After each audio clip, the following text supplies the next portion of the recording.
Just a notification for those of you who just joined. We're asking you to please pull up a new web browser or your phone. Today, we're going to use a platform that you'll see at the top of your Zoom screen today called Mentee.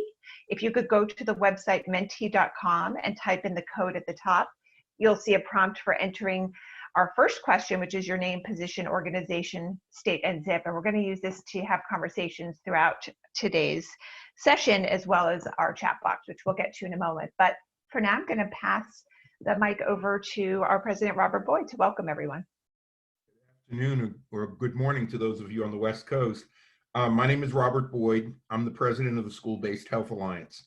On behalf of the Alliance board, our staff, our state affiliates, please know that the welfare and safety of you, your teams, and your families are our utmost concern.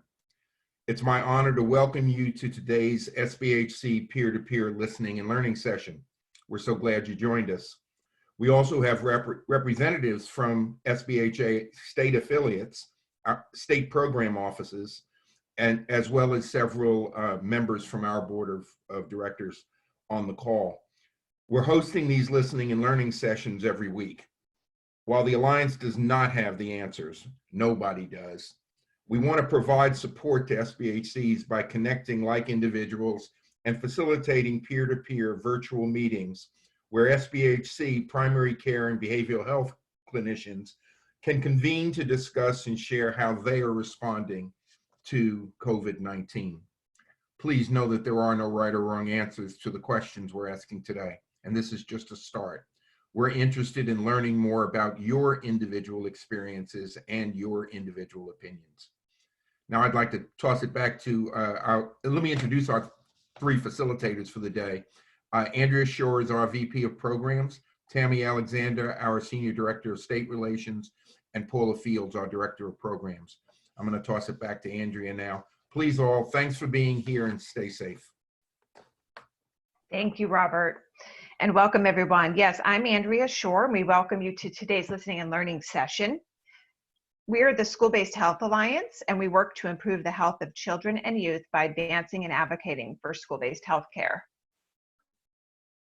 We believe that all children and adolescents deserve to thrive, but too many struggle because they lack access to healthcare services.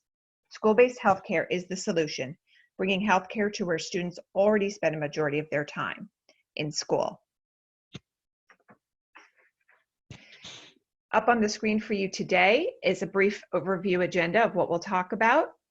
I'm going to share with you our website with our COVID-19 resources that we've gathered from partners, some Zoom reminders, let you know how we're going to follow up to today's session, and then we'll dive into our discussion questions with a little reflection time and information about the dates for the upcoming sessions. The Alliance remains open and working to meet the needs of our field.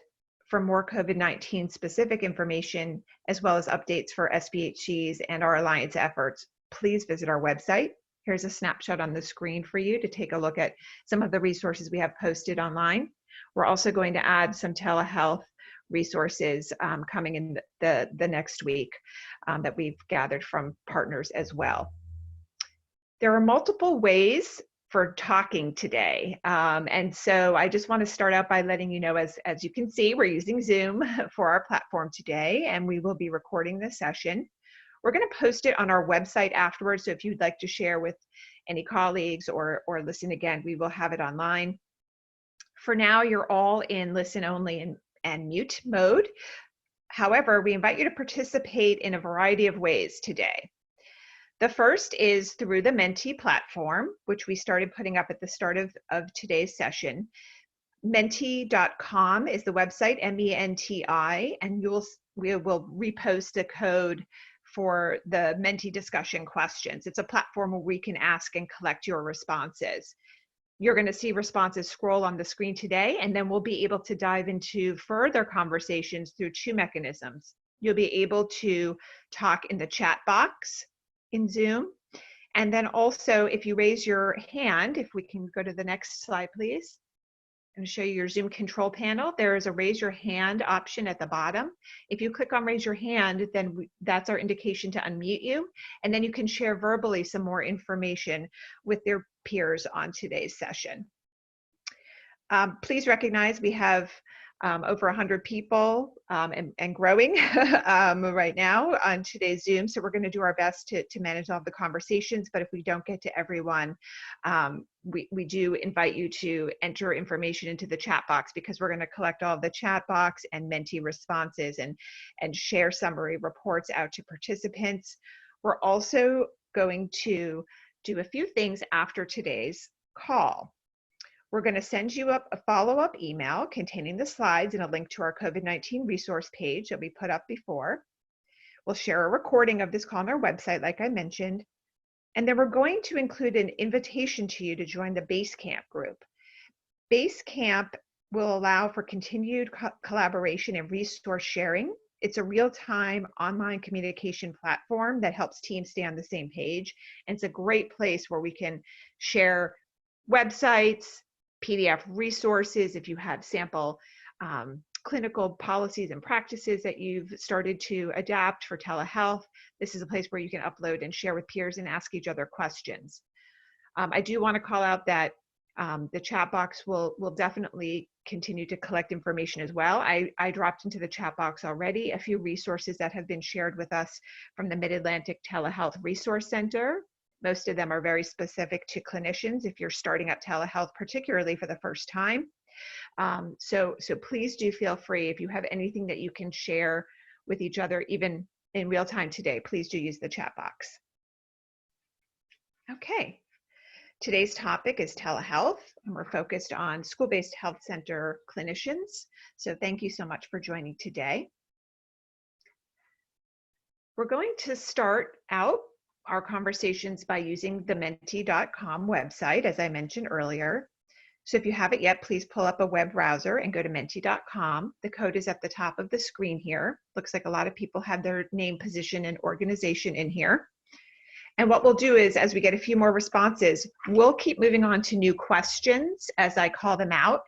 And you will also see a prompt at the bottom of your Mentee screen for you to click there to move on to the next question, so that you will be prompted to stay on with the same question that we're asking you. So if you haven't done so yet, please take a moment to enter your name, position, organization, state, and zip so we can get a sense of who's joining today.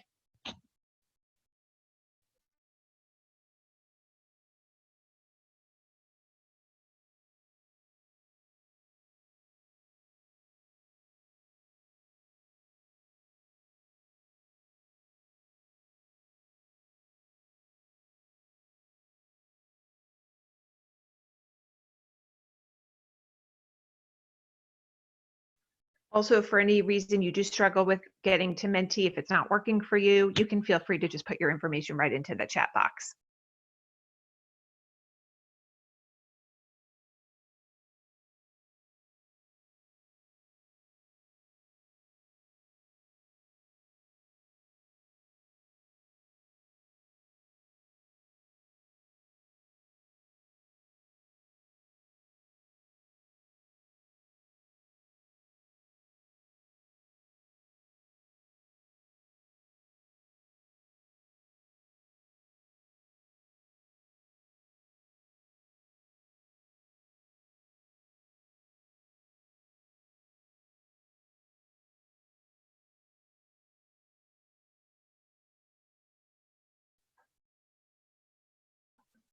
If you're attending today as a panelist, we do have a few people that we sent links to as panelists.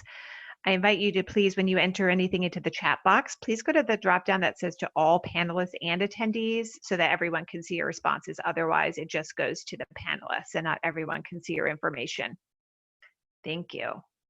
Okay, we're going to move on to our first question in Mentee today. We want to take a moment just to check in on how you're feeling about your work in school-based healthcare with your peers. So if you could take a moment to enter some words about how you're feeling, you can enter as many words as you'd like, and you'll start to see them form up onto the screen.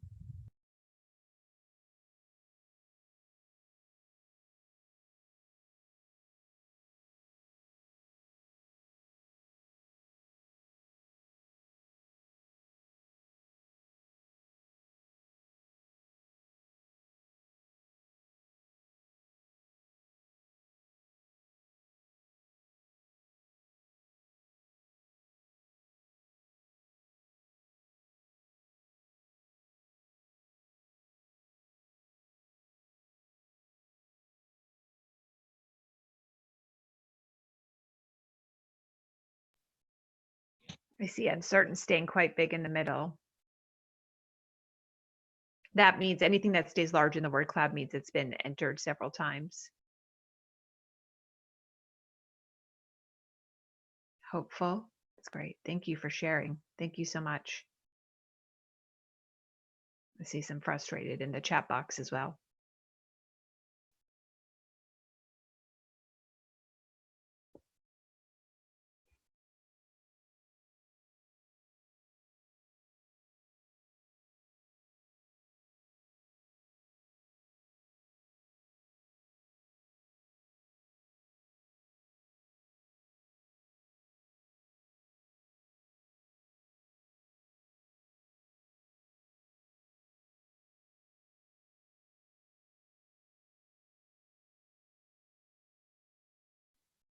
Okay, thank you so much for sharing. We did want to just give a little time for those feelings to be shared. Oh, I see we're still getting a few more in. This is great. Thank you.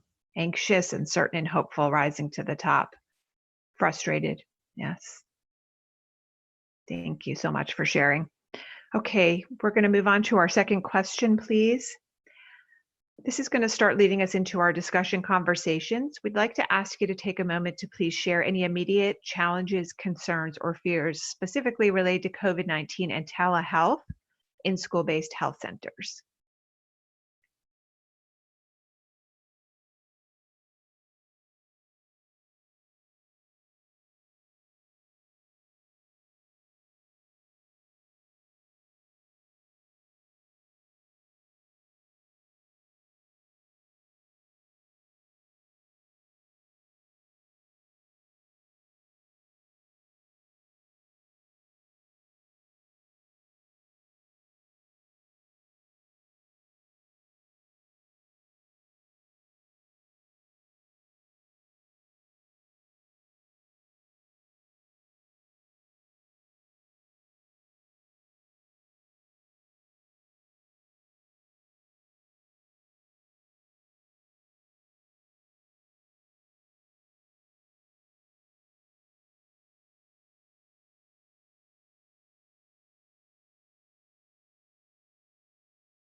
Great, thank you. Thank you all so much. And I'm seeing a few responses in the chat box. Just a reminder, if you can please, a few people are dropping down chats to just the panelists, so not everyone can see. So I'll read a few out loud.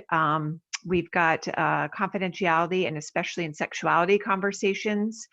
And that came up on Tuesday as well with our SBHC sponsor conversations about adolescent confidentiality. We've also got abuse and suicide, and affect is misinterpreted. So we hope today's conversations will cover some of your concerns that you've shared up here. Confidentiality, I see in the word cloud is rising to the top. Funding, access, sustainability. Great, thank you for sharing these. Okay. Okay, the next question, if we could move on to, please, is where we're really hoping you can share what you're doing as well as any questions with each other. So here's where I'd like you to please enter, what are you doing differently in school-based healthcare related to telehealth clinical care and COVID-19?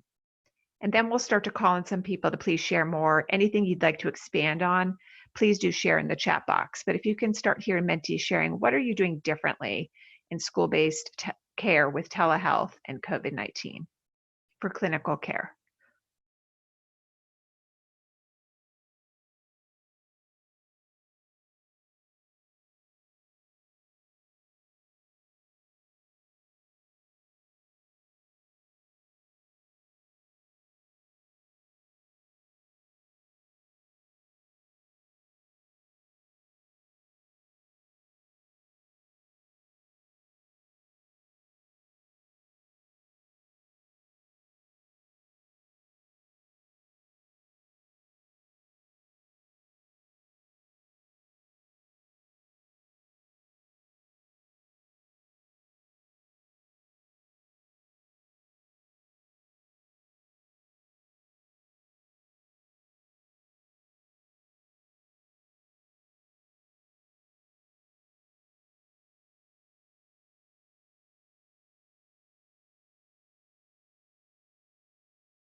And while people are entering, we have some peers from the field who have been doing telehealth with school-based healthcare for a while now, and they've joined today to also help be able to share what they've been doing and hear as well what the rest of you are shifting to. And I invite any of you to please unmute yourself and share what your school-based health centers are doing with telehealth and clinical care related to COVID-19, if anything's changed for your sites, even if you've been doing the school-based healthcare via telehealth for a while.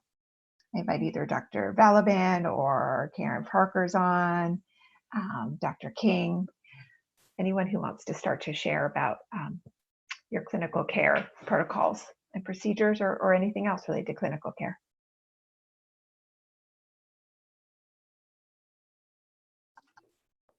I could talk about our senior transition visits. That would be great. Thank you, Chris.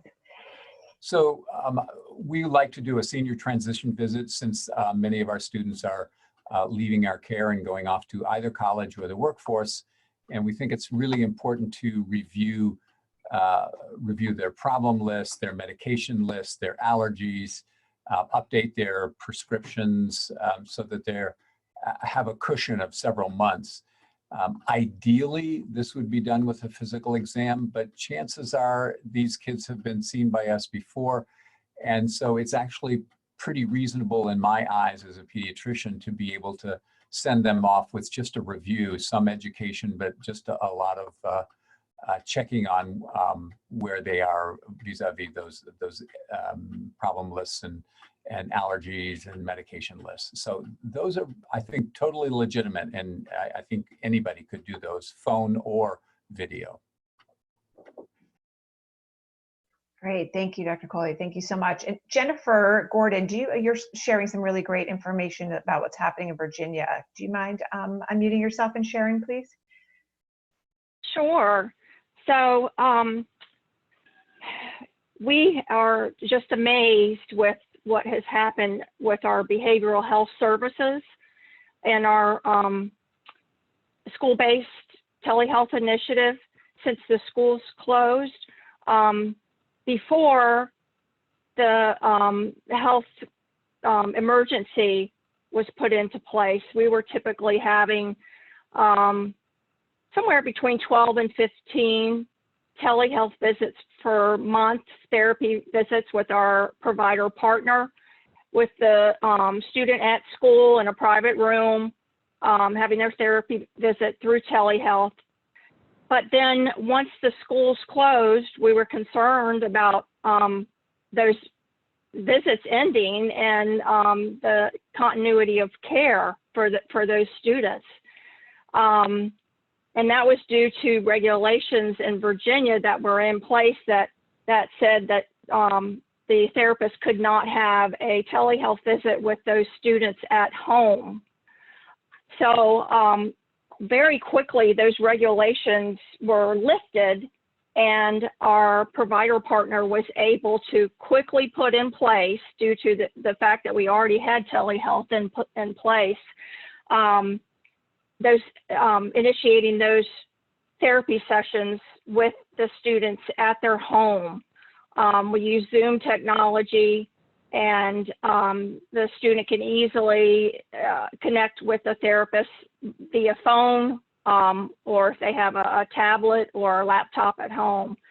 So what we saw over a month period from the time the schools closed was an increase from 12 to 15 telehealth visits per month to 857 therapy sessions that happened, and that was just in a month. We were absolutely amazed. So what this provided was not only continued care for those students who were already engaged in telehealth, but the students who were having face-to-face therapy visits with our provider, they moved to telehealth. And so the telehealth is increased, and it's absolutely amazing. And that all happened pretty much immediately because we already had the process in place, and the application. The therapists already had the applications; they could just quickly implement. So it's very exciting. Wow, thank you for sharing. Chris, we do have a follow-up question for you, and I invite others, as you're seeing some of these responses on the screen, feel free to use the chat box to ask for expanded responses if you have questions. This is where we can dive in and ask each other questions in addition to sharing. I see, Chris, the follow-up question for you is for senior visits. Who initiates those, patients or provider? So we typically initiate those. If we were in normal time and seeing kids in the school-based health centers and schools were all open, we would sort of comb our lists of enrollees and see who was in the senior class and bring them down for such a visit. But now that we're on COVID time, we're again combing our lists through the electronic medical record and then inviting them to video phone call or video visits or phone calls where we can review with their chart, their medical record up in front of us on the screen, and we can do that visit. And we have a whole procedure here in upstate New York where we get people through to Zoom or SWIMED. We typically use SWIMED because that's connected to our electronic medical record and does some pretty automatic billing, which is nice. But either way, or the phone, we get those kids in. Great, thank you. And a follow-up question to you, Jennifer, in Virginia, what was the age groups and how many students are served in the schools that saw the incredible increase? And then it says, great job, by the way. Yeah, so this is all ages from elementary school through high school age. However, typically the most therapy visits are with the age group middle school and high school. The number of students,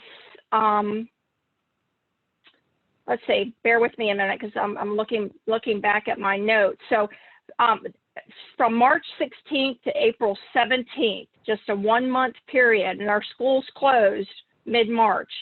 It was a total of 282 children served for a total of 857 telehealth visits in that month. So that means those children were, able to participate in therapy sessions multiple times during that month and have, continuity of care instead of having that interrupted, which is just fabulous, especially considering the change and the stress level, most likely of those students with the schools being closed. So it's just a tremendous opportunity, not only for those students, but for our provider to be able to continue helping those students.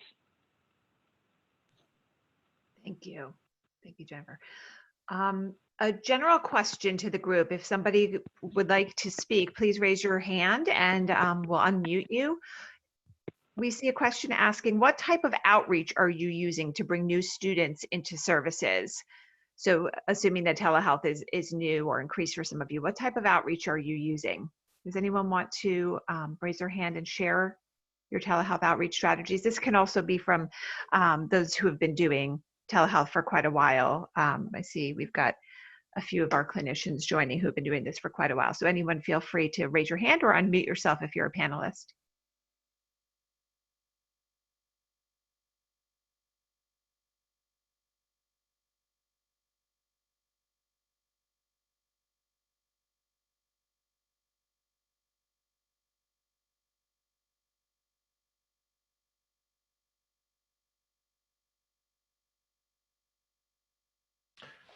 So this is Steve North from the Healthy Schools program in North Carolina, and our outreach has been variable.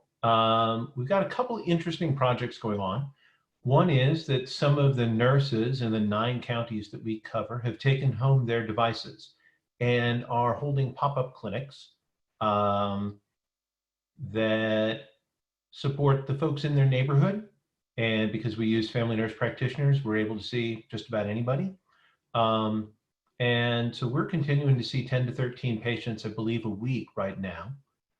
We also have recently expanded as of May 30th into a local jail where there are 15 juveniles housed who are part of the state Raise the Age program. North Carolina previously 16-year-olds could be housed with adults, and now you have to be 18 to be housed with adults. So this is a separate section within a county jail, and that is pretty exciting.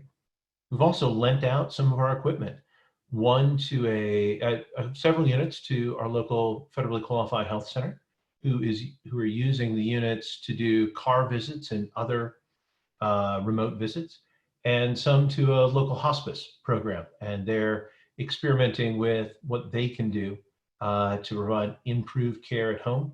They've always wanted to try telehealth, and this is a great opportunity for them to try it at basically no cost.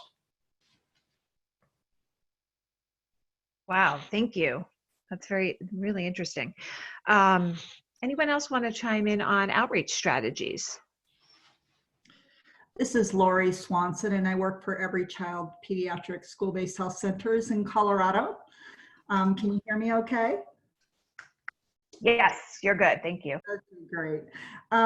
You know, basically we have a callback system where flags pop up in our EMR, much like everyone else. And so basically, if it feels like it would be an appropriate visit to try to include our asthma follow-ups, our ADHD visits, for medication refills of any kind, including behavioral health. We might do a tandem visit with our behavioral health provider and refill the medications for depression or anxiety. And those are the sorts of visits we're seeing a lot.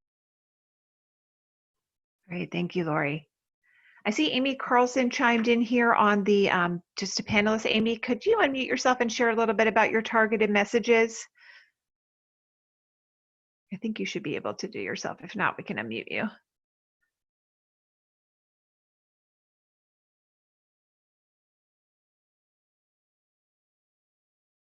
Amy, I just allowed you to talk, so if you want to unmute yourself and share.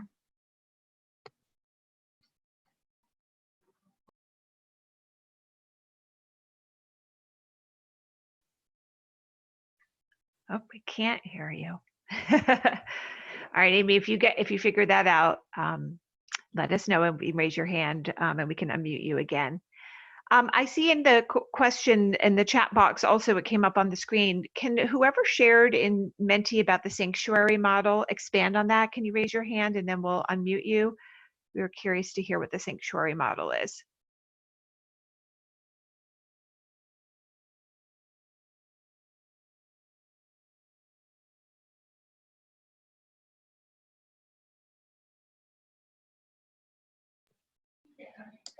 Elizabeth, I see that you raised your hand. I just unmuted you.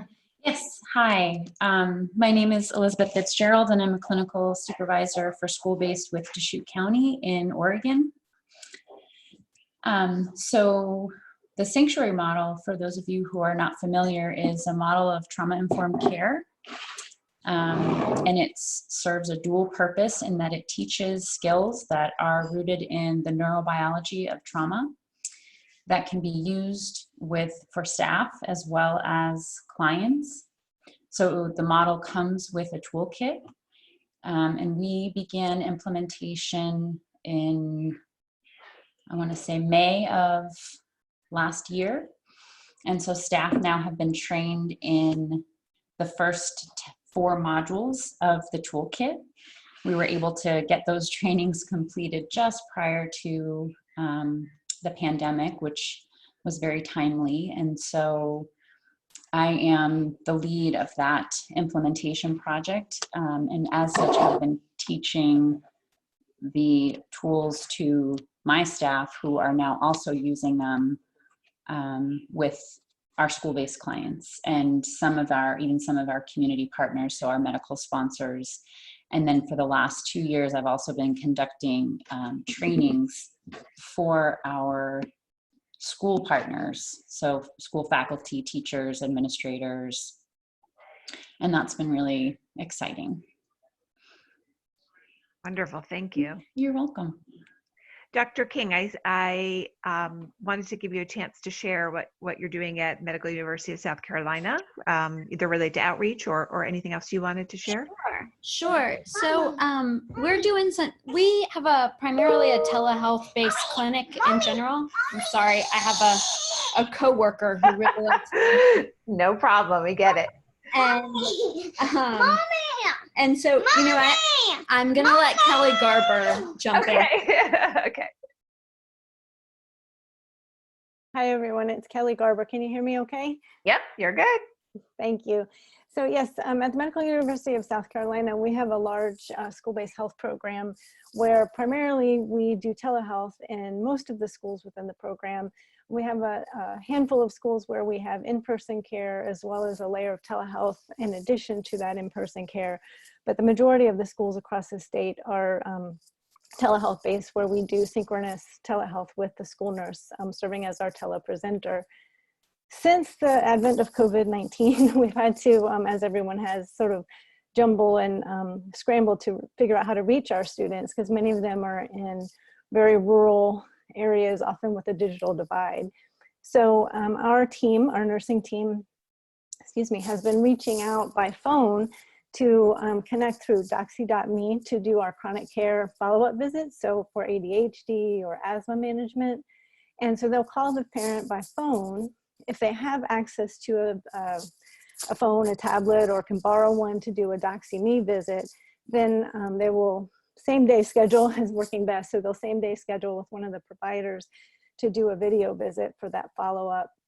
And then as far as those that don't have access to video, we're doing it by phone. For acute visits throughout the state, anyone can access our virtual urgent care platform as well. So in terms of COVID, that was released for the whole state for COVID-19 screenings, as well as many other conditions. But families that can't access that also can access through a telephone line. This is Katie King. I'll just add to what, Kelly gave a great overview. And since we function out of a center for telehealth, we've sort of wrapped this into the spectrum of care that we provide through virtual urgent care, remote patient monitoring, monitoring of patients in the hospital, and then converting our entire health system's ambulatory care program or ambulatory care system to video visits whenever possible in order to keep our patients safe. So our school-based team has really been functioning in very much the same as the rest of our ambulatory care space. Luckily, this was something they kind of already did just to children in schools. So I think the main areas of sort of adaptation for us have been, as other people said, outreach. And what they're finding is that most patients, because schedules are kind of crazy right now for most families, including my own, most families really respond well to a, hey, do you, a phone call that morning that says, your child would have had a visit today.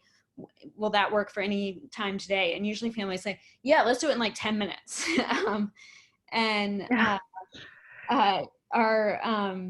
Luckily our team has been pretty adaptable to that. I think also, and one of the things we've spoken about before is just the way to be a little bit more creative in how you do a physical exam. When kind of using this in the for physical health realm, and sometimes that means that you have to have a really low threshold for sending people to in-person care, and luckily we can do that tied right into our health system.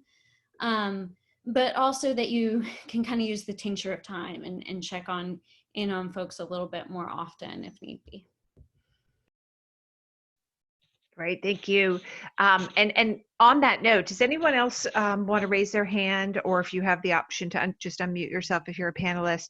Would love to hear more about how others are managing chronic conditions and or physical exams, Yeah, like Dr. Kick was talking about. Great, thanks, Steve.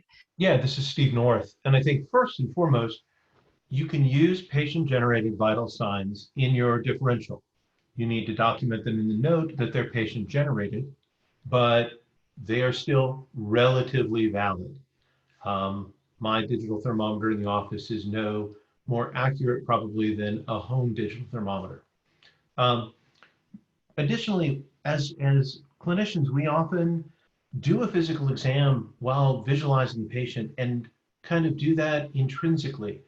On a young child, we don't document the lack of nasal flaring, but we know it when we see it, and we put that in the note. There are a lot of visual diagnoses that you can do for lung exam, excursion, are there retractions? It does require the child probably to take off their shirt, which may or may not be appropriate.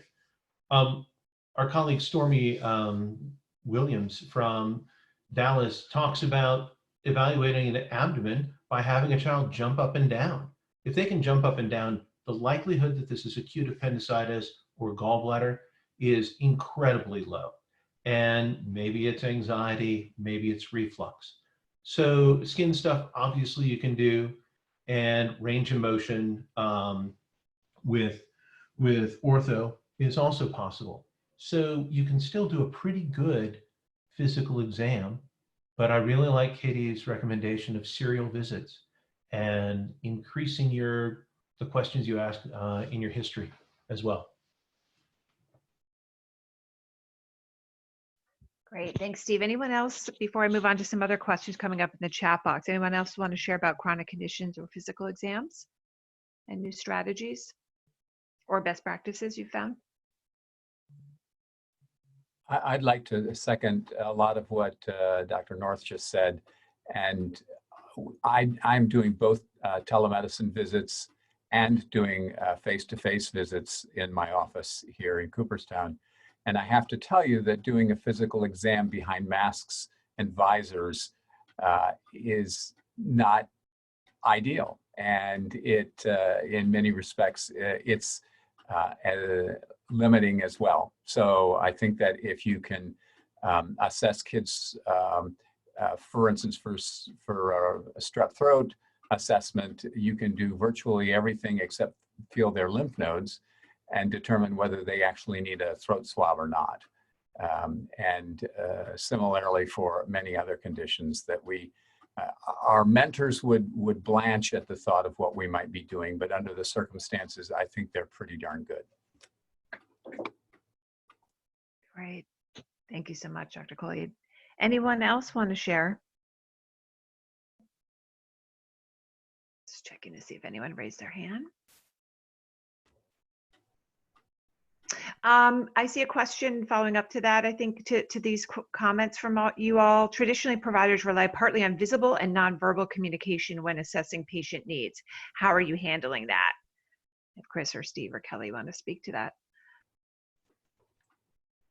Hi, it's Kelly Garber. I'll address that a little bit. I've always done synchronous telehealth with the use of digital stethoscopes, otoscopes, and exam cameras, and felt very, very confident in that form of exam through telehealth. But until in the past few months, I began working on our virtual urgent care platform, which is asynchronous, but can be stepped up to a chat feature.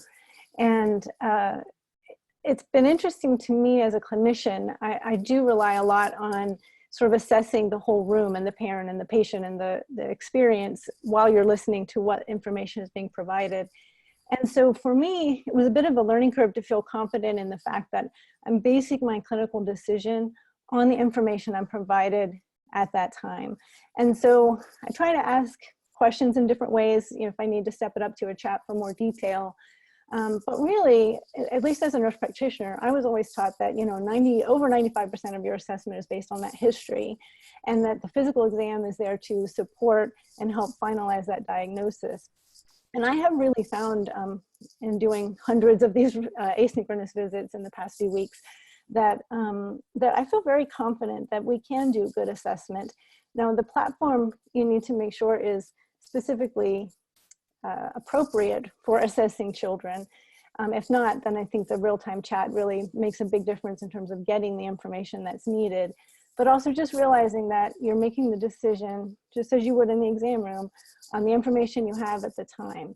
And so making sure to give clear instructions for follow-up, clear instructions on when to be concerned, clear instructions on who to contact or how can they reach you back, I think is very important, especially if you're doing any kind of asynchronous or even just a plain video visit or a phone call. Can I jump in with one other example? Please. I recently was called by a mother and did a phone video evaluation so that I could renew her cherub's ADHD meds. And I got a lot of good support from her, and she answered all the questions, and I felt very confident. And I said, hey, could I see Johnny? You know, she goes, oh, just a minute, I'll take you to him. And so she walked through her house, down the stairs, into an unfinished basement where Johnny was sitting very disinterested looking, doing homework by himself. And I thought, okay, I would have never known that had I not had telemedicine. That's a great example. Thank you.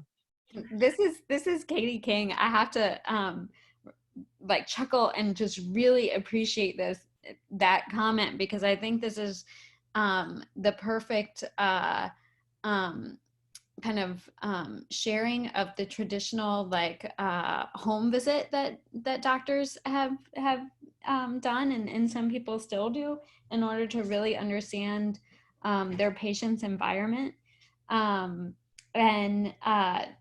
I think I'm a teaching physician as well, and so I'm also attending on video visits for our residents, which is a little bit newer during this time.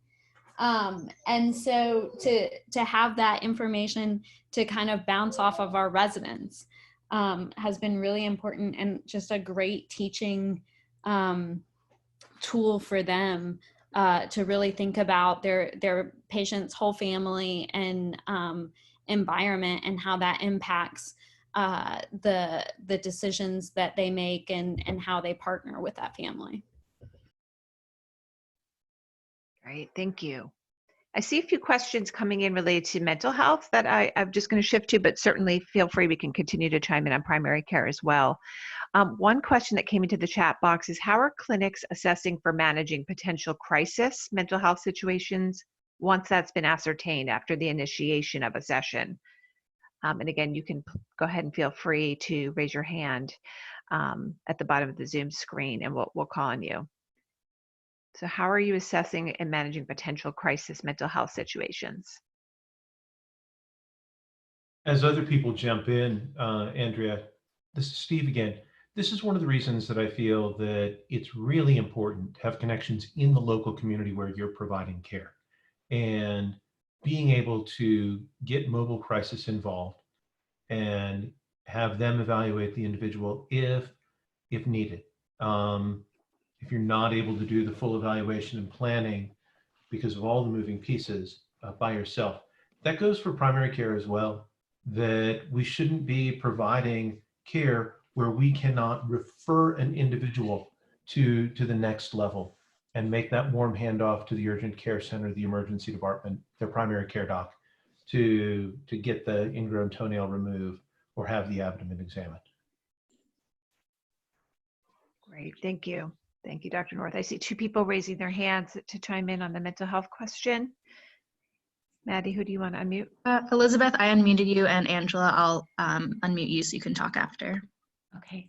Yeah, so I would agree with the doctor that we do coordinate with our mobile crisis team. So MCAT, they are trained in responding to crisis. And as well, during this time, we have been keeping a high-risk caseload report that is updated weekly and monitored by myself and our program manager, just so that we have a pulse on our high-risk kiddos. We have a zero suicide initiative that is being implemented statewide. And then as well, all of our all of our providers have been trained in CAM, so Collaborative Assessment and Management for Suicidality. So our clinicians, it's really stages of risk assessment. So in each session, clinicians will conduct, right now we're using PHQ-9. Previously, we were using the ACORN, but we assess for suicidal ideation. And then if an individual is testing positive for symptoms of depression or suicidality, we then will conduct a Columbia screening. And then from there, would refer on to higher levels of care as needed. So it's really a kind of a triage. Okay, thank you. I think Amy, is that who's next? Great, thank you. It was Angela, if you Oh, want. Angela, I'm so sorry. Angela, go ahead. I'm sorry. Yes, that's great. Thank you. Hi, I'm a clinical director of a mental health clinic in Baltimore, Maryland. And just a little tip that we got that I think is very helpful is at the beginning of each of your sessions for behavioral health, you should confirm the location of the client, because for some folks, if they aren't at their home and they're in a crisis, in order to be able to alert folks to go out and help them, if you don't know where the client is located, you're not going to be able to help them. So if someone has traveled to a boyfriend's house or a grandmother's house, confirming their location is really important in the event that during that session, they clue you into the fact that they are having a crisis. And if they disconnect from you and you don't know where they are, it can be really difficult. So we use a platform that utilizes, we do doxy.me, and it uses cell phones. So just being able to connect with them. We also learned recently that Shepherd Pratt Health System is doing telehealth evaluations. So they're discouraging folks to come in for evaluations, for hospitalizations, unless they have done that telemedicine evaluation. So that's something good to know before you recommend that somebody travel all the way to the hospital, which will then be overloaded. Knowing what kind of systems are in place with your local community resources is really helpful. Great, thank you, Angela. And I see people chiming in saying great point. Great points. I would love to ask if we could unmute Megan. Megan, it looks like you're just responding to all panelists, not all attendees.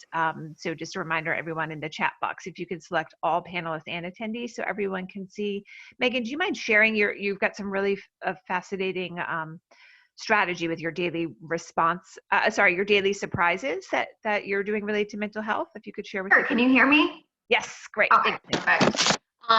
Sorry, I just changed it to attendees too. I didn't even notice that. So I'm a clinical social worker in Connecticut for a school-based health center, and I work for Wyndham Hospital, but I'm stationed in the school. So the schools are closed, the hospitals still are going on. So we're doing telehealth for the clinicians, and I had to do Google Classrooms for each individual student to keep it confidential. And I've done all my outreach to parents and the kids if I haven't gotten contact with them. So I was getting a little frustrated and concerned with the population that we work with, not hearing back. So what I started to do was I call them Miss Meg's Daily Surprises. And once a day, I'm either putting a positive quote or a meditation video or a coping skill. Yesterday, I just did a silly video of my little 4-month-old baby pretending to eat like fake food, and the kids within seconds responded back to me. So just a little something to stay connected, make sure that they're okay, even if they don't want to set up a video chat, because not all of my students do, unfortunately. So that's the daily surprises. I love that. Thank you. Thank you for sharing. You're welcome. There were a couple coming through on Mentee, a few other interesting creative strategies. If someone could raise their hand, if this was you. I saw something about virtual office hours with schools and streaming health education. So piggybacking on what people are doing directly through some of the classroom mechanisms. If you could raise your hand or type into the chat if you shared one of those, we'd love to hear what you're doing.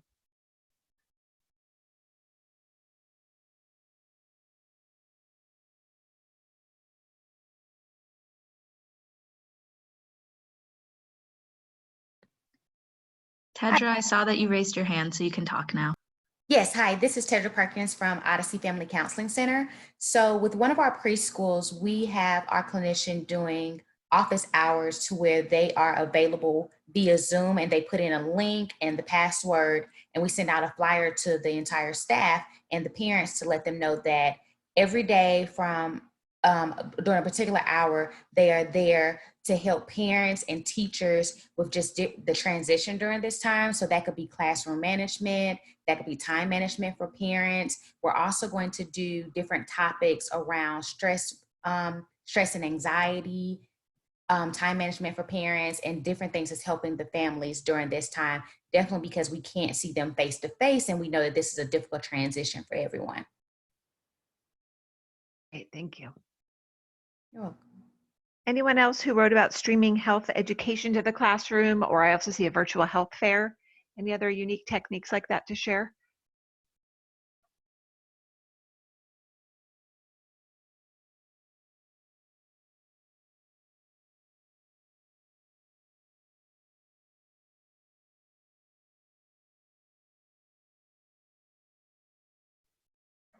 Okay, don't see any. Oh, I see hand raised. Great.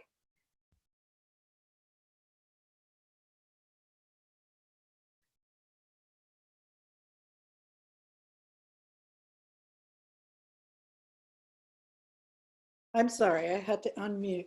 There you go, Dale. We hear you. Thanks. This is Dale Ayton from Philadelphia. I am the nurse practitioner wellness center administrator for a small independent school, and we're community-based, really community integrated. So one of our major thrusts, we have an integrated mental health service in the school with a trauma-informed cognitive behavioral therapist online or on staff full-time, and a school health counselor, and myself, who is a certified nurse practitioner in pediatric mental health and development and behavior. So we work in a distressed urban impoverished environment, and we're really connected with the 80% of our kids that are psychosocial beings. And we have sent out instructions or inspirational sheets on what kind of activities you can do at home with your family, what would be acts of kindness that you could put into the community, or how can you connect with your significant others who are in social isolation, because we feel this lifts the whole community. We have put out a list of self-care measures that they could do, and the latest thing we did was, well, there are a couple of things. Stress management in COVID-19 instructional booklet. Now we have a booklet about emotional, I guess I'll just call it emotional self-care and mindfulness instruction. And the last thing we put out in addition to that was an emotional self-management tool that's really geared towards high anxiety, panic, and depression, and crisis management, with a bunch of outreach resources who they can connect with, encouraging them to connect with us for any reason whatsoever, keep the communication lines open, and some apps that the kids can use themselves. And we're going to send them a couple of little how-to lists for the apps, because some people can't really self-initiate integrating something like that into their schedule, but if the steps are given, it makes it a little easier. So we've done that, and trying to think the last thing that we are sending to, but it's escaping my mind. Oh, I know, it's a survey. It's a community assessment. How are we doing? How do you feel about the educational piece, the health management piece, your mental health, your access to resources? Do you have any issues? Do you feel you can reach out to the school for those issues? So we're really trying to collaborate with families and let them know that it goes two ways. Call us if you need something. Don't think we expect you to know how to do all this transition. And we're here to help you and learn with you and share what you're doing well with others. Great, thank you, Dale. A few questions coming in the chat box regarding privacy and confidentiality, both with mental health visits and adolescent care. If anybody would like to chime in or raise their hand about how you're managing the confidentiality and privacy issues. I do see one response in the chat box that sounds interesting that says some students have done a visit from a parked car when there were too many people at home. Any other strategies to share here? I can just share that we in the past have, this is Katie King from MUSC, and with a lot of our other telehealth programs that tend to be direct to patient and pretty sensitive in nature, either mental health or particularly visits for women in the postpartum period who are at risk for domestic violence. Or who are post-sexual assault. We have asked, of course, to be in a private space, but then the beginning of the visit starts with the clinician showing the patient the room that they're in and that they have privacy within the room they're in, that there aren't other people in the room, and then asking the patient to do the same. Show me the room that you're in. Show me that you have privacy where you are. And I think in those situations, it gives everyone a little bit of a sense of security. Thank you. Any other thoughts? I see a few ideas coming in the chat box as well. Anyone else want to share verbally?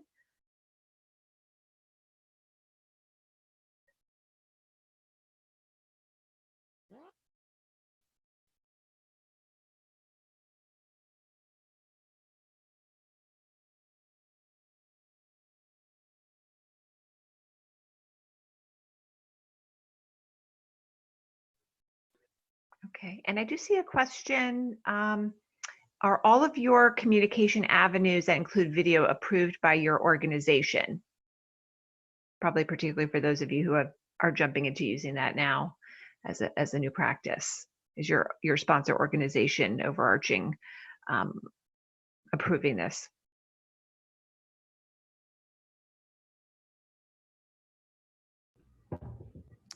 This is Katie King again. Of course, we have, again, a center for telehealth that has some approved modalities. We're using our institutional instance of Duxie.me, although I would say that is a pretty nicely configured, secure platform. Of full disclosure, it was developed at MUSC, but I have nothing to disclose about that. I wish I did, but I do not. And so our platforms are approved by our organization. Of course, right now, a lot of the federal regulations have been relaxed. And so there are many unapproved and un-HIPAA compliant platforms that are available and can be utilized during this time. But if anyone needs some help finding a HIPAA compliant platform that you can continue to use, we're happy to help. That'd be great. And I see Lori saying similar. Right now, we're allowed to use platforms that are good faith use of non-HIPAA compliant platforms. And Chris is saying we went through our risk department to make sure.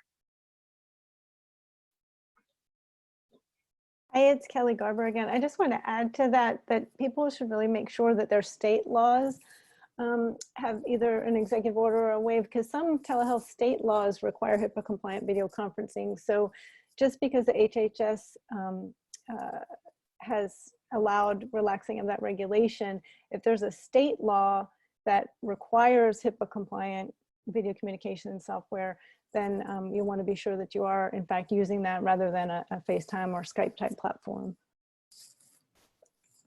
Great, thanks, Kelly. One of the concerns that came up earlier in the initial question, and I'm curious if anyone has any responses for, which also came up in our call with the sponsor orgs earlier on Tuesdays, how are any of you, or are you, managing any adolescent sexual and reproductive health related visits? Is that on pause? Are you managing those in a different way? What are you doing in that realm? If anyone could raise their hand or chime in.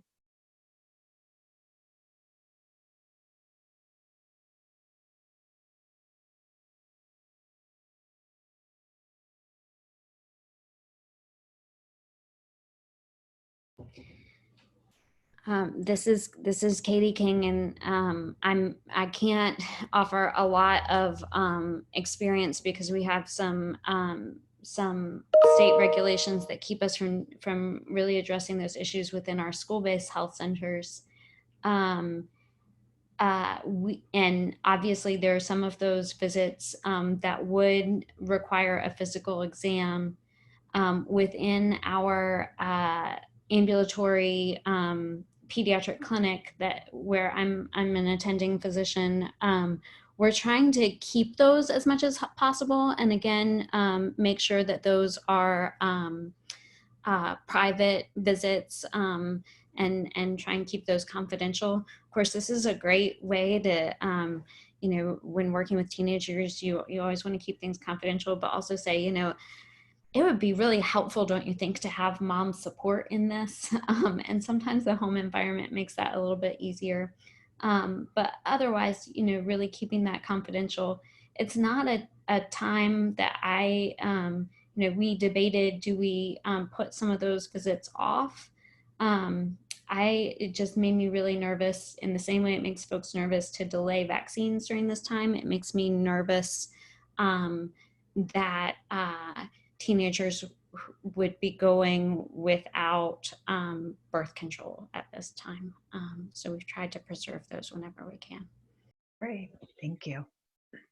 I do want to leave some time to shift to our last question, but let's keep the conversations going in the chat box. And I did see a question, we will make the chat responses available in our summary report. I'd like to hear if you would take a moment. I just want to shift a little bit about operations, because I did see in some of the initial fears and concerns and challenges questions that some of you are potentially looking to start telehealth but are not doing so yet, or might have some billing questions, particularly for those who have been doing telehealth for a little while.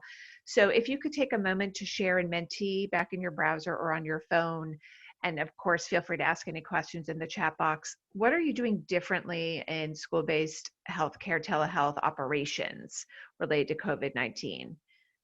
And absolutely feel free to chime in with questions as well.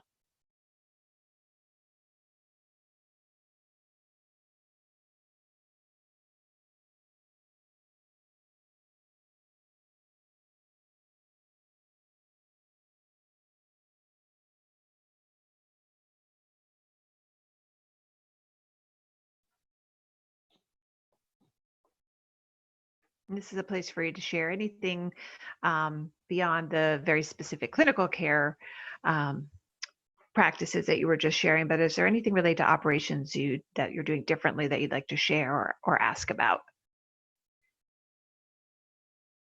More verbal consent, great.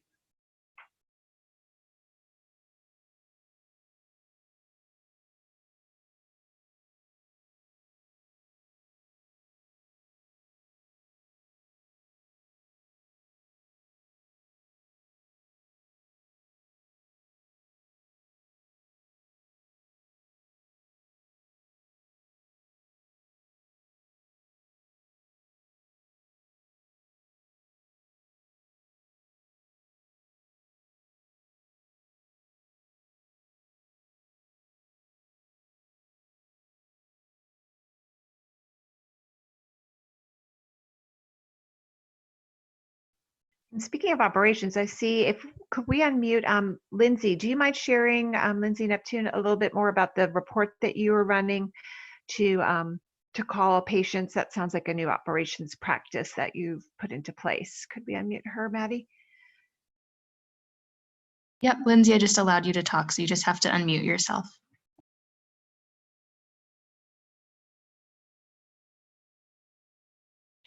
Oh, and just, I think some people's responses might not be showing, just to let you know, you might have to click on next question in Mentee so that what you see on your browser matches the question on the screen. Sorry about that, just in case your questions aren't appearing, that would be why. Okay, Lindsay, are you able to chat?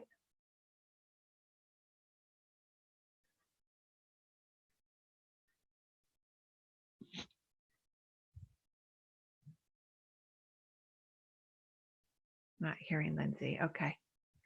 All right, we'll try back. If you get the function, let us know, Lindsay.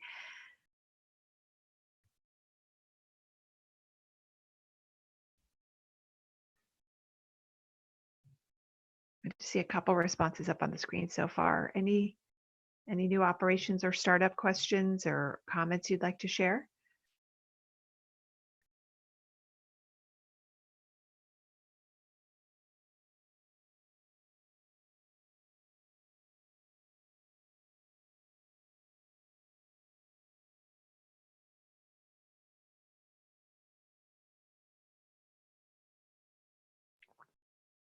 Andrew, hi, it's Kelly Garber again. I just wanted to mention an area of interest of mine is telehealth policy and related issues. So it's top of mind right now, but the Center for Connected Health Policy is a wonderful resource for seeing what your state laws are as well as national laws. And they're doing a wonderful job of tracking everything pertaining to the COVID-19 changes for CMS policy, really anything and everything. And I just encourage everyone, as you're, especially those who are new to telehealth, to really look at what the state laws are. And for nurse practitioners, if you're seeing patients across state lines for any reason, you do want to make sure that you are looking at the Nurse Practice Acts in both the state where you are as well as where the patient is located, and that you're compliant with both. A lot of times people forget to think about those things in light of all the craziness that's going on, and we're just all trying to serve our patients. So just wanted to really emphasize the importance, especially for nurse practitioners and other providers, to be very familiar with the laws and regulations where the patient is located, especially if it's in a different state.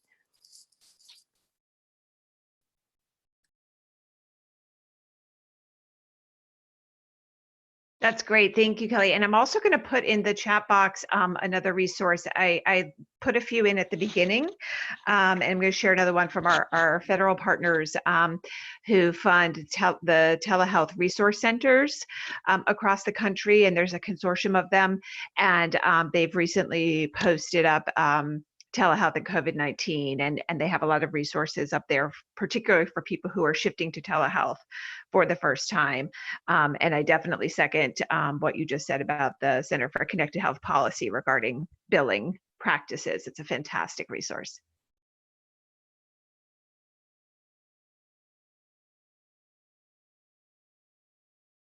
Oh, great. Thank you, Tammy. Put the website for the center in the chat box as well.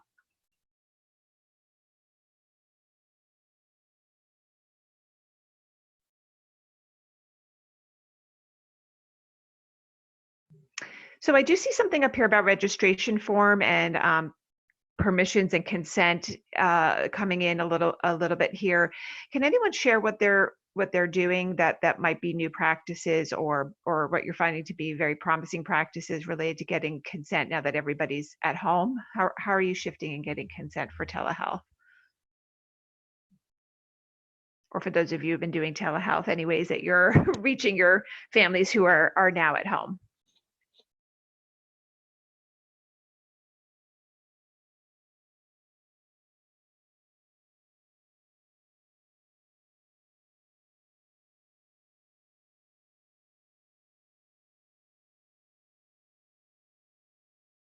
Hi, this is Erin Janisek from Child and Family. Can you guys hear me? Yes, great, thank you. Okay, yeah, so we have shifted all of our clinical paperwork and all of our registration forms online. So our IT department created very simplistic forms which allow for guardians to go to our website and kind of click through the most basic stuff and give both permission for telehealth and permission for school-based health center services. All in one, and then it's like an e-signature at the bottom. And if families have difficulty with that, then we have a staff member, an engagement specialist, reach out to the family via phone and actually walk them through it.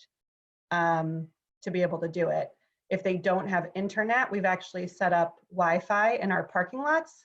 So families can drive to our offices and sit in the parking lot and access Wi-Fi to be able to fill those documents out. Wow. Yeah, thank you. Anyone else have any practices regarding gathering consent that you'd like to share?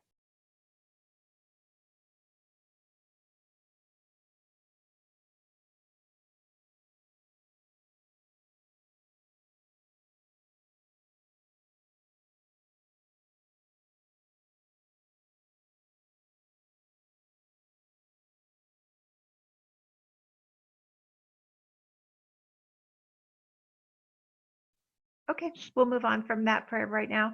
Oh, and I see a comment in here. Yes, Erin, inviting patients to a parking lot to access Wi-Fi is a great idea. And I think that came up a bit on Tuesday as well, particularly in some rural areas, that's what some healthcare organizations, sponsor organizations are doing. I did see coming through that I'm extremely fascinated about and would love to hear back to the sexual and reproductive health care question. Someone indicated in Mentee that they are starting to send STI testing kits home for patients. If you'd be able to raise your hand and let us know who you are, it would be great to share that. Or developing a process for getting STI tests at home. That'd be great.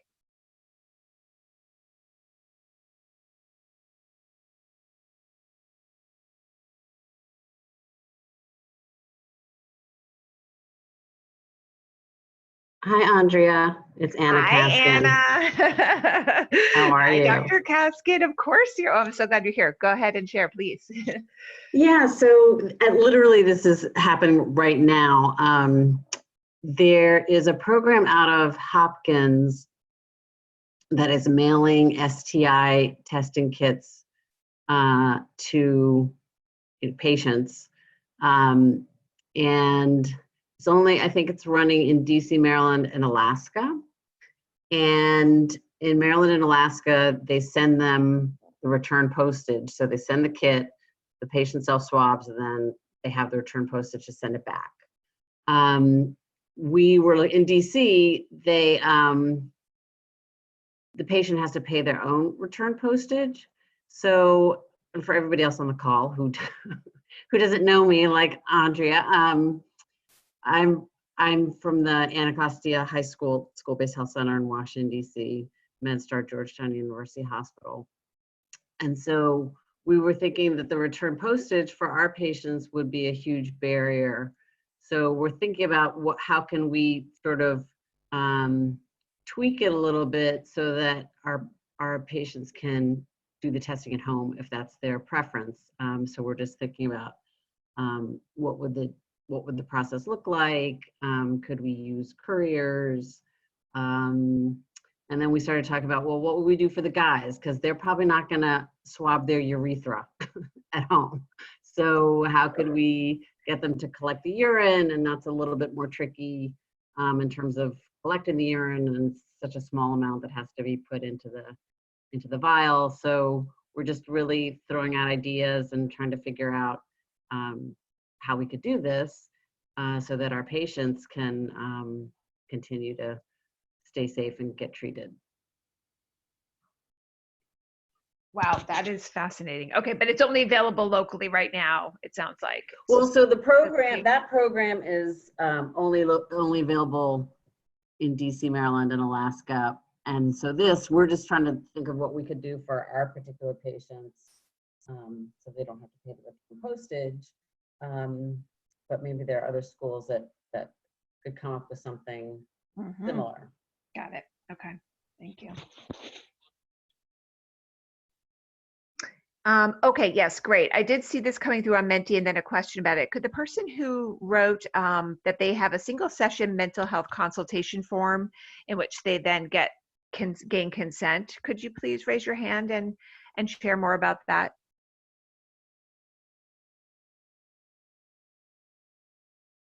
Oh, great. Looks like it's Oliver. Great, thanks.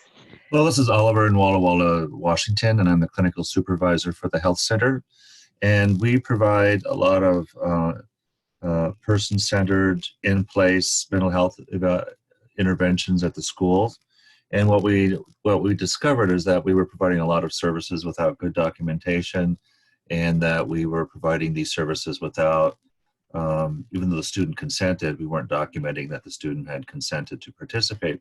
So we developed a single session form. It was 1 page with lots of check marks or check boxes on it. And it started off with, I consent to this intervention, this meeting with this counselor to address, dysregulation and problem solving. And there's just a little box to initial, and then the student signs at the end. So when we converted to telehealth, which we were able to accomplish in less than 48 hours, I modified that form. So the protocol that's set up is that the counselor confirms identity of the student, confirms location and address, and then reads this. So we use this for students who are not enrolled in ongoing services. So we can use it as a 1-session check-in. You can come back next week and have another 1-session check-in, and you can come back in 3 weeks and have another 1-session check-in.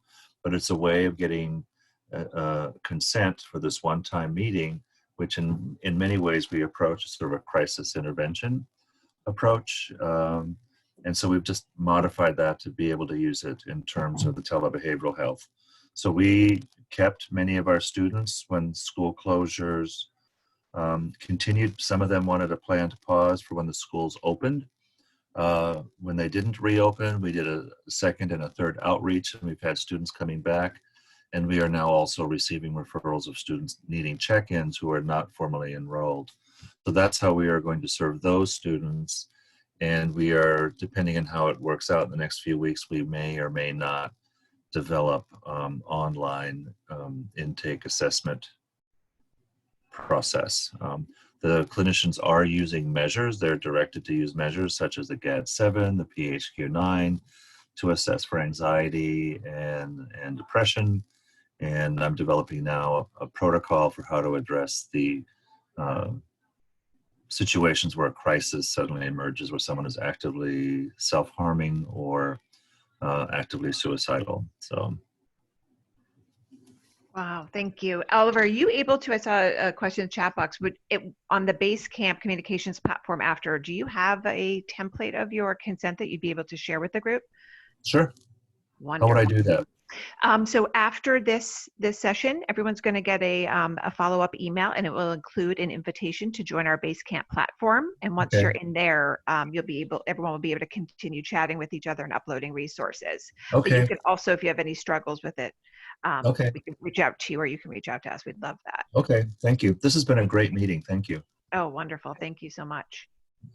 I do see something that's coming in on the Mentee platform that I'm sure is coming up in thoughts with everyone is some of the reentry issues. And we will likely focus on reentry in a later listening session, but curious to know if anyone started to think about the question that came up on the Mentee screen, which is when clinics and health centers do reopen for live visits, have any of you started to think about how you will structure your visits and who you will continue to see via telehealth versus in-person care? Has any of that started to come up within your school-based health centers? And if so, please share or raise your hand.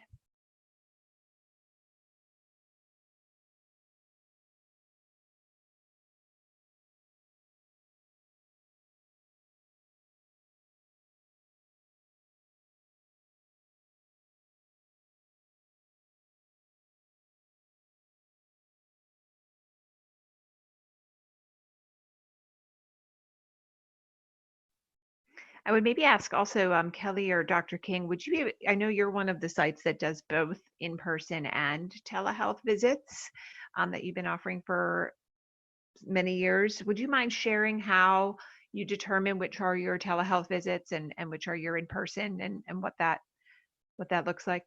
Yeah. So, I mean, we were kind of a unique scenario in that we had some in-person school-based health centers that had been up and running for quite a few years and are partially supported through community nonprofits. And so we kind of built upon that idea by extending school-based telehealth out to the more rural areas of the state where those kind of in-person clinics just weren't possible for a variety of reasons. And then because of extensive state funding that we've received, kind of perpetuated those across the state. So now we do, in those kind of original in-person clinics, we do 1 day a week of in-person care and then have telehealth care available on the other days. And then the telehealth visits from throughout the state are routed to nurse practitioners and pediatricians who are located in those in-person rotating school-based health centers. So that's sort of how we have built that program, that kind of layered telehealth on top of in-person care, that I've really come to believe is a really effective way of doing both, kind of developing those relationships that everyone knows that you really need to have in order to have a successful school-based health clinic, and then layering the telehealth on top of that. I think as reopening happens, we're working a lot on reopening the state in a lot of different ways, from a community standpoint, a public health standpoint, a business standpoint, and then a school-based standpoint, of course. And so thinking through those, we've both given advice at the state level and have developed some partnerships with DHEC and other state entities to start thinking about what reopening our communities look like. How can we make sure that we have extensive screening, testing, contact tracing, and both acute viral testing and serologic testing for presumed immunity. So I think all of those things might help inform school reopening. We also serve on school-based wellness committees, sort of as health consultants for the school districts. And so in that way, I think we'll continue to give advice on school openings. I think it will be a while before we see most of life, including school life, go back to normal. And so I think that when reopening happens, we're likely to see school districts do a lot of different things differently. And so we'll have to think about how to structure our school-based health centers to accommodate that. And so I think for a lot of people that will mean more telehealth at schools, potentially. If so, I would really focus on, I think the folks who have those relationships within school-based health centers are, of course, the best positioned to drive those visits. And so we're happy to kind of think through that process as that evolution happens. We're also one of the 2 national telehealth centers of excellence in the country. And so that's part of our mission, is to provide some technical assistance, particularly, in these areas. And so people I'm the associate program director for that program as well. And so I'm happy to help people think through those things if they're wanting to think through that. Thank you so much. I just put your Telehealth Center of Excellence website in the chat box as well, and you'll probably get in a whole lot of responses between your offer and that. But that is definitely something I hope you'll join the base camp so that we can continue to ask you questions like this too. That'd be great. I do see a few more people chiming in about reopening. And Lori, do you just want to share, and then we're going to move on to our wrap up. Do you want to share what you were chatting in there, Lori Swanson, please? Yes, excuse me. Our school-based health center, we see children from birth through 18. So we're seeing the kids in the public schools, but we're also seeing their siblings. And so during this season of closure, we really were burdened about the youngsters who aren't getting their vaccinations in a timely way. So we decided that we would do well child visits for children 5 and under in the mornings when the clinic is clean, when there are no sick visits, and potentially reduce risk that way. And then we have been doing what's so-called sick visits in the afternoon. So usually more abdominal pain and that sort of thing in the afternoon. But really discouraging very many of those visits and trying to do as much on telehealth as possible. Great, thank you, Lori. Yeah, I do think we're going to likely have a session focused on reentry. I think there'll be a lot of questions, especially over the summer as these conversations continue.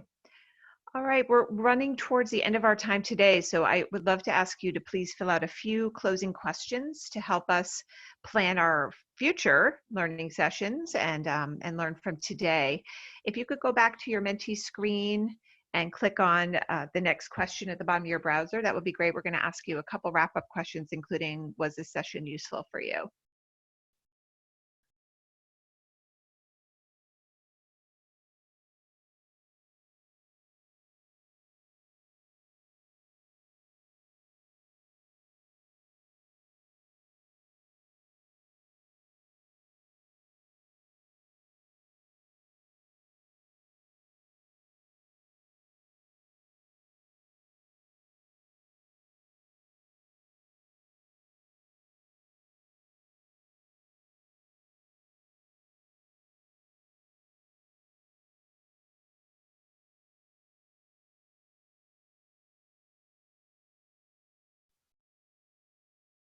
Okay, we're going to move on to the next question, please.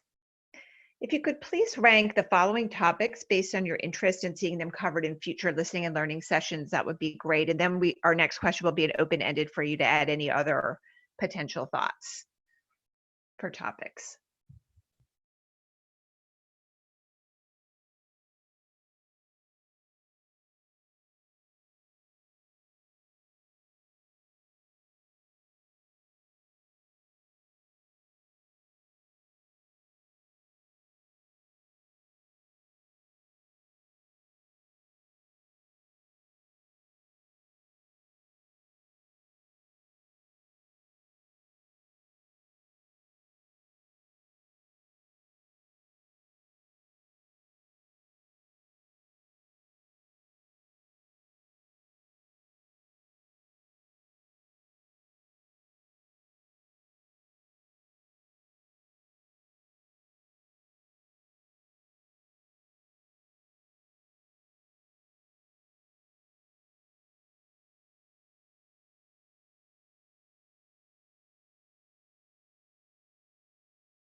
Okay, thank you. I'm going to move us on to our last question. Just for the sake of time, thank you. If you could please enter any additional topics or questions you'd like to see covered in future sessions.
Great, thank you. And just going to move on to our last question, please.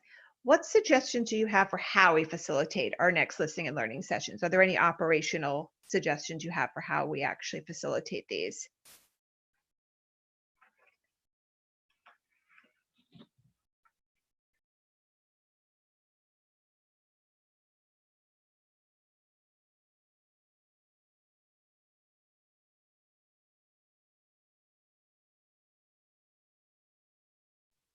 And while they're filling those out, Emily, are you able to show the last screen with the dates for our upcoming sessions? Sorry, it took you a couple minutes over, so I want to make sure you all have this for your save the dates. Each week, we'll be sending out a notification through our eBlast newsletter in case you want to attend future sessions, and we'll let you know what the topic areas are based on. We're going to debrief after each session and take a look at what your feedback recommends. So we look forward to hopefully seeing you again in future sessions, and we will definitely be in touch with recordings and resources and a summary report from today, as well as an invitation to Basecamp. So thank you all so much for taking the time to participate today and for all of your feedback in Mentee and Chatbox. Stay safe.